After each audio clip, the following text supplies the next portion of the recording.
कत्ल करने वाला, जो एफआईआर देने वाला मुस्तगिस बना है, वो ही अंत में आरोपी निकला है, जिसको हमने डिटेन करके और गहराई से पूछताछ की गई।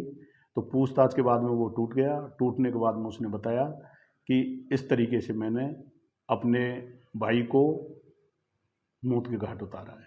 कई जगह एरिया में उसके अनैतिक संबंध थे। इनकी बदौलत भी पूरा परिवार डिप्रेशन में था। और घटना वाले दिन रात के करीब 9:30 बजे वो नशा करके घर आया। घर आने के बाद में अंदर उसका भाई सोया हुआ था, किवाड़ों में लात दी।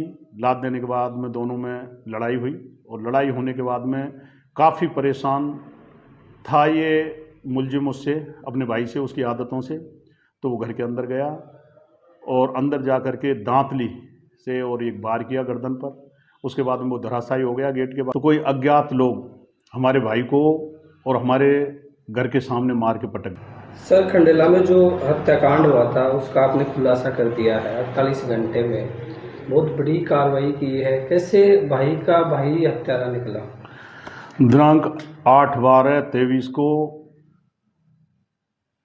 आरोपी महेश, इसने एक मुकदमा दर्ज कराया कि हम गांव पनियारवास में रहते हैं। पनियारवास के पास में एक नई ढाणी है, उसमें हमारा मकान है, उसमें रहते हैं।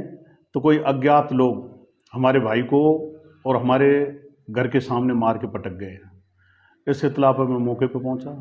मौके पर पहुंच के घटना स्थल है उसका बारीकी से निरीक्षण किया।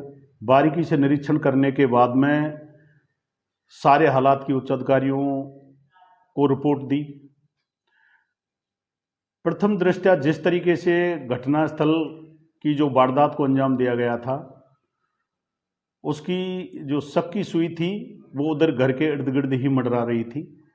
लेकिन हमने इसके बावजूद भी उसी जगह घटनास्थल पर सारी जो इन्वेस्टिगेशन एजेंसियां हमारी, जिसमें डॉग स्क्वाड है, एफएसएल टीमें है, एमओबी टीम है, उनको बुलाया। उनको बुला करके मौके पर साक्ष्य संकलन की कार्रवाई की गई। साक्ष्य संकलन की कार्रवाई के बाद में मौके की वीडियोग्राफी, फोटोग्राफी करवाई गई। और उसके बाद में मृतक का पूरा पिछले 5 दिन की दिनचर्या, उसकी कहाँ कहाँ वो गया है, किन से वो मिला है, किन किन लोगों से उसने बात की है। प्राइवेट मुखबिर तंत्र को सक्रिय किया, अलग अलग टीमों का गठन किया, साइबर सेल की मदद ली, और हमारे रेंज आईजीपी साहब सत्येंद्र जी, सीकर पुलिस अधीक्षक श्रीमान परेश देशमुख जी, सीओ साहब महावीर जी व्रत रिंगस, उनके सुपरविजन में सारे एंगलों को क्लियर करते हुए, और हमने मात्र 48 घंटे में इस ब्लाइंड मर्डर का पर्दाफाश किया है। इसमें कत्ल करने वाला, जो एफआईआर देने वाला मुस्तगिस बना है, वो ही अंत में आरोपी निकला है, जिसको हमने डिटेन करके और गहराई से पूछताछ की गई। तो पूछताछ के बाद में वो टूट गया। टूटने के बाद में उसने बताया कि इस तरीके से मैंने अपने भाई को मौत के घाट उतारा है।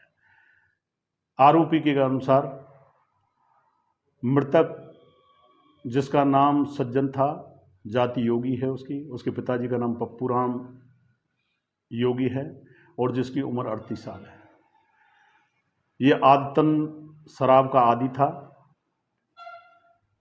पिछले कुछ समय पहले उसको यहाँ थाने में उसकी पत्नी के द्वारा परवाद दिया था, उसमें हमने 151 में पाबंद भी कराया था। तो मुलजिम के अनुसार मृतक है वो शराब का आदी था।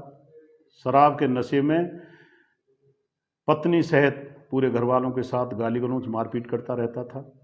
उसके साथ उसका जो नैतिक चरित्र था वो काफ़ी लचर था।